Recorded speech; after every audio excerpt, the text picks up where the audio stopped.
आज है 6 अक्टूबर 2024, दिन रविवार। Welcome back to Clean News MP. चलिए देखते हैं मध्य प्रदेश की 25 फटाफट बड़ी खबरों को। इससे पहले आप न्यूज को कहां से देख रहे हैं, हमें कमेंट में बताना बिल्कुल ना भूलें। साथ ही हमारे फेसबुक पेज को भी फॉलो करें। फेसबुक पेज का लिंक डिस्क्रिप्शन में दिया गया है। अगले 2 साल में 15,000 जवानों की भर्ती करेगी एमपी सरकार। मध्य प्रदेश अगले 2 सालों में 15,000 जवानों की भर्ती करेगी। इसके तहत इस साल में 7500 पुलिसकर्मियों का चयन किया जाएगा। वहीं इसके अलावा सब इंस्पेक्टर के खाली पड़े 400 पद भी भरे जाएंगे। लंबे समय से भर्ती का इंतजार कर रहे युवाओं के लिए ये सुनहरा मौका है। पुलिस भर्ती प्रक्रिया में 2 साल लग सकता है, क्योंकि 1 साल का वक्त भर्ती निकालने से लेकर पूरी चयन प्रक्रिया में और दूसरा साल प्रशिक्षण में लगेगा। बहनों को नवरात्रि का तोहफा, सीएम ने खाते में ट्रांसफर किए पैसे। एमपी में बहनों को नवरात्रि का तोहफा मिला है। सीएम डॉक्टर मोहन यादव ने दमोह के सिंग्रामपुर से लाडली बहना योजना के तहत 1574 करोड़ रुपए की राशि खाते में भेजी। इसके साथ ही 24 लाख बहनों को 28 करोड़ की गैस सब्सिडी राशि भी ट्रांसफर की गई। इस बार त्योहारों को ध्यान में रखते हुए योजना की किश्त पहले जारी की गई। इसके अलावा सामाजिक सुरक्षा पेंशन योजना के तहत सितंबर माह की राशि भेजी गई।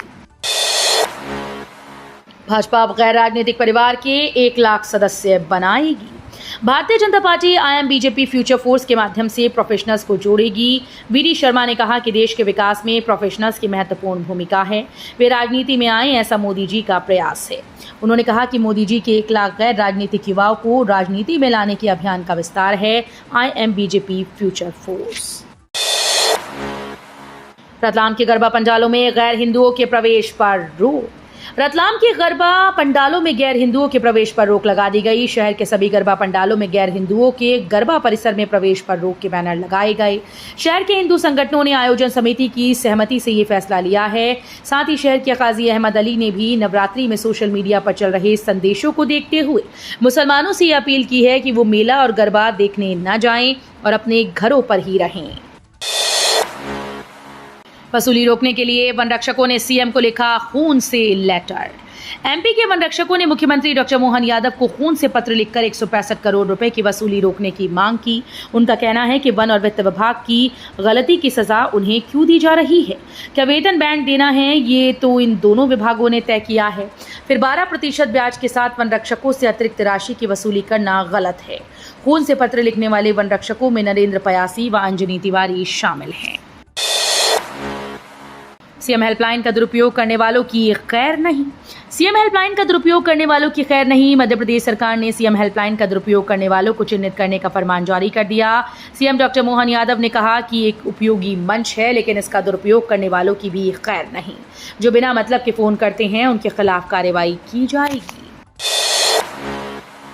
सिंगरौली में शुरू होगी भूमिगत कोयला खदान, पर्यावरणीय मंजूरी हेतु लोक जन सुनवाई में ग्रामीणों का समर्थन।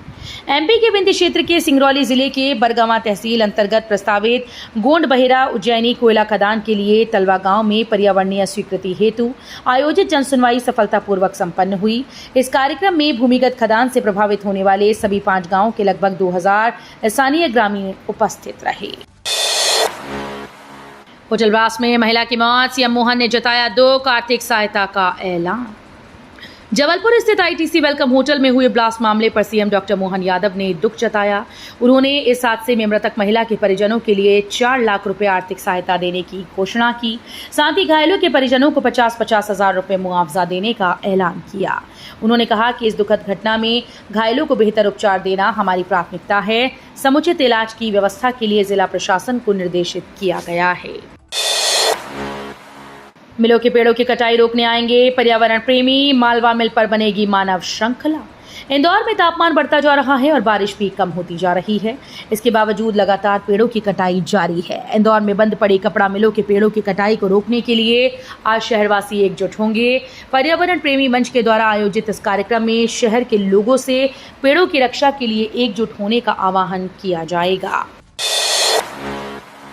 इंदौर में पुलिस ने छीनी मशाल, युवा कांग्रेस प्रदेशाध्यक्ष सहित अन्य पदाधिकारी गिरफ्तार। प्रशासन की अनुमति न मिलने के बावजूद मशाल यात्रा निकाल रहे प्रदेश युवा कांग्रेस के अध्यक्ष मितेंद्र दर्शन सिंह सहित अन्य पदाधिकारियों को इंदौर में पुलिस ने गिरफ्तार कर जेल भेज दिया है। वे महिला व बच्चियों के साथ हो रहे अपराधों के विरोध में कांग्रेस कार्यालय से मशाल यात्रा निकालने का प्रयास कर रही थी। मंत्री कैलाश विजयवर्गीय बोले, स्वच्छता के साथ पवित्रता भी रहे। नगरीय प्रशासन मंत्री कैलाश विजयवर्गीय ने खुद के विधानसभा क्षेत्र के प्रमुख एरोड्रम रोड की शराब दुकानों के खिलाफ मोर्चा खोल दिया। उन्होंने एक कार्यक्रम में मंच से मेयर पुष्यमित्र भार्गव को निर्देश दिए कि स्वच्छता के साथ पवित्रता भी जरूरी है। अगली बार शराब ठेके हों तो ये ध्यान रखें कि बड़ा गणपति से पितृ पर्वत तक शराब की दुकानें ना खुलें। शिवपुरी में खाद के लिए मारामारी, किसान परेशान, कांग्रेस विधायक ने साधा निशाना। शिवपुरी जिले में रबी सीजन की बुआई का काम शुरू हो चुका है। इस बीच खाद की कमी से किसान परेशान हैं। शिवपुरी की पोरी तहसील में तो किसान खाद के लिए लंबी लंबी लाइंस में लगे दिखे। यहां पर महिला किसान भी खाद के लिए लाइन में लगी देखी गई। इस केंद्र पर अव्यवस्था का आलम ये रहा कि एक दूसरे पर किसान लाइन में ऊपर से नीचे तक लदे देखे गए। आज से खुलेंगे कूनो पार्क के गेट। खुले जंगल में चीतों का दीदार कर सकेंगे पर्यटक। पर्यटकों के लिए खुशखबरी है क्योंकि उनके लिए कूनो नेशनल पार्क के गेट खुलने जा रहे हैं।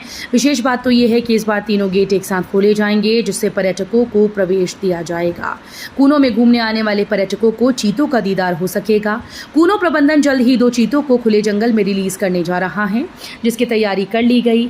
बता दें कि इस बार अधिक बारिश होने की वजह से पार्क की सड़कें आवागमन योग्य नहीं थी। लाडली बहना योजना के 1250 रुपए महिलाओं के अकाउंट में ट्रांसफर। मध्य प्रदेश के मुख्यमंत्री लाडली बहना योजना की किश्त के 1250 रुपए बहनों के खाते में अंतरित कर दिए गए। सीएम डॉक्टर मोहन यादव दमोह के सिंग्रामपुर में आयोजित कार्यक्रम में सिंगल क्लिक के जरिए 1 करोड़ 29 लाख लाडली बहनों के खाते में ये राशि भेज दी है। इस बार त्योहार को देखते हुए योजना की किश्त पहले जारी की जा रही है। 245 करोड़ रुपए का एमपी सरकार का नया जेट प्लेन बेहद खास है। बोम्बार्डियर का चैलेंजर 3500। मध्य प्रदेश सरकार ने अपने नए स्टेट जेट प्लेन की नवरात्र में बुकिंग कर दी है।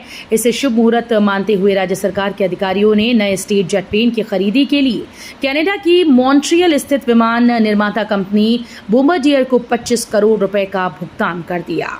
कंपनी ने प्रदेश सरकार को इतनी ही राशि की बैंक गारंटी भी दी। कंपनी ने ये जेट प्लेन 20 माह में तैयार कर डिलीवरी करने पर करार किया है। पश्चिम मध्य रेलवे में 55,000 रेल कर्मियों को मिलेगा दुर्घटना बीमा, मिलेंगी कई सुविधाएं।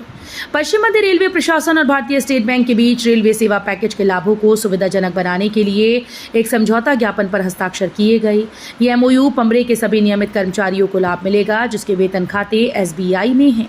पमरे में 55,000 कर्मचारी हैं, जिनमें जबलपुर, भोपाल, कोटा मंडल के अलावा भोपाल और कोटा में कारखाने भी शामिल हैं।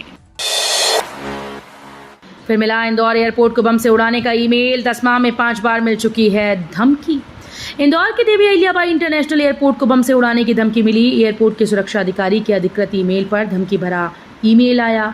एयरपोर्ट प्रबंधन की शिकायत पर एरोड्रम पुलिस ने प्रकरण दर्ज कर लिया। एयरपोर्ट को उड़ाने की धमकी मिलने के बाद सुरक्षा एजेंसी ने जांच और सख्त कर दी। उड़ानों के जाने से पहले अतिरिक्त जांच की जा रही है। आज को ग्वालियर में भारत बनाम बांग्लादेश मैच हो रहा विरोध। ग्वालियर में आज को भारत बांग्लादेश के बीच T20 मैच होना है। इसका हिंदू महासभा विरोध कर रही है।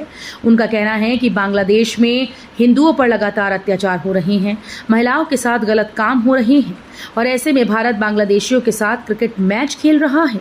ये हिंदुओं का अपमान है। वहीं एसपी का कहना है कि ग्वालियर की छवि को बिगड़ने नहीं देंगे।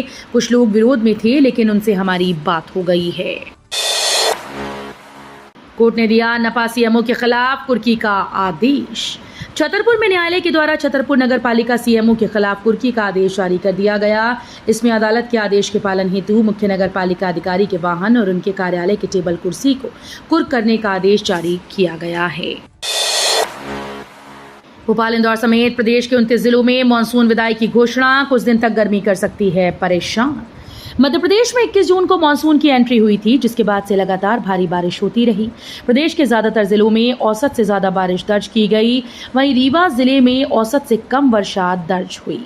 मौसम विभाग ने शनिवार को प्रदेश के भोपाल, इंदौर समेत 29 जिलों में मानसून विदाई की घोषणा कर दी। व्हाट्सएप ने लाया नया फीचर्स, यूजर्स को मिलेगी खास सुविधा। व्हाट्सएप ने नया फीचर एनरोल किया है। ये फीचर कॉन्टैक्ट को मैनेज करने के लिए आया है। ये एक प्राइवेसी फीचर है जिसकी मदद से यूजर मोबाइल फोन को एक्सेस किए बगैर ही लिंक डिवाइसेस से कॉन्टैक्ट्स को ऐड, एडिट या डिलीट कर सकेंगे। इस फीचर की मदद से यूजर टैबलेट या डेस्कटॉप में कॉन्टैक्ट लिस्ट में किया गया बदलाव सभी लिंक डिवाइसेस पर ऑटोमेटिकली दिखने लगेगा। अग्निवीरों के लिए खुशखबरी, 25% होंगे परमानेंट। अग्निपथ स्कीम के तहत भर्ती होने वाले अग्निवीरों के लिए खुशखबरी है। इंडियन एयरफोर्स 25% से ज्यादा अग्निवीरों को परमानेंट कर सकती है, लेकिन इस पर फैसला सरकार को लेना है। वहीं रक्षा मंत्रालय ने तीनों सेनाओं के प्रमुखों से इस बारे में सुझाव मांगा है। सूत्रों के मुताबिक खबर मिली है कि कोरोना काल में भर्तियां न होने से जवानों के पद खाली हैं। ऐसे में 25% अग्निवीर तीनों सेनाओं में परमानेंट हो सकते हैं। नवरात्रि के अवसर पर सरकार ने दिया किसानों को तोहफा, जारी हुई 18वीं किश्त। देश भर के करोड़ों किसानों के लिए खुशखबरी है। प्रधानमंत्री नरेंद्र मोदी ने महाराष्ट्र के वाशिम जिले में आयोजित एक खास कार्यक्रम में पीएम किसान सम्मान निधि की योजना 18वीं किश्त जारी की। इस दौरान सरकार ने देश के 9.4 करोड़ से ज्यादा किसानों के खाते में डीबीटी के माध्यम से 20,000 करोड़ रुपए की धनराशि ट्रांसफर की। इस कार्यक्रम में करीब 2.5 करोड़ किसान वेबकास्ट के माध्यम से जुड़े थे। बीते लंबे समय से देश के करोड़ों किसान योजना की 18वीं किश्त का बेसब्री से इंतजार कर रहे थे। हिजबुल्लाह के खिलाफ इजराइल के हमले जारी, 2000 लोगों की मौत। लेबनान में हिजबुल्लाह के खिलाफ इजराइल का हमला जारी है। बेरूत के दक्षिणी उपनगरों पर रात भर हमला हुआ। लेबनान के स्वास्थ्य मंत्रालय ने बताया कि देश भर में अब तक 2000 से ज्यादा लोग मारे गए, जिनमें 127 बच्चे और 261 महिलाएं शामिल हैं। वहीं 10 लाख से ज्यादा लोग विस्थापित हुए। इजरायली हवाई हमले ने एक अहम सड़क को काट दिया, जिसका इस्तेमाल हजारों लेबनानी सीरिया में जाने के लिए कर रहे थे। मध्य प्रदेश में कार्यभारित कर्मचारियों को मिलेगा चतुर्थ समयमान वेतनमान का लाभ। प्रदेश के कार्यभारित और आकस्मिक निधि सेवा के कर्मचारियों को अब चतुर्थ समयमान वेतनमान का लाभ शासकीय कर्मचारियों की तरह मिलेगा। शासन ने इसका आदेश जारी कर दिया है। मध्य प्रदेश कर्मचारी मंच के प्रदेश अध्यक्ष अशोक पांडे ने बताया कि कार्यभारित व आकस्मिक निधि सेवा नियम के अंतर्गत नियुक्त प्रदेश के 60,000 कार्यभारित व आकस्मिक निधि सेवा के कर्मचारियों को लंबे संघर्ष के बाद अब सरकार ने चतुर्थ समयमान वेतनमान का लाभ देने का आदेश जारी किया। तो ये थी आज की 25 फटाफट बड़ी खबरें। अगर आपको न्यूज पसंद आई हो तो वीडियो को लाइक और शेयर जरूर करें। धन्यवाद।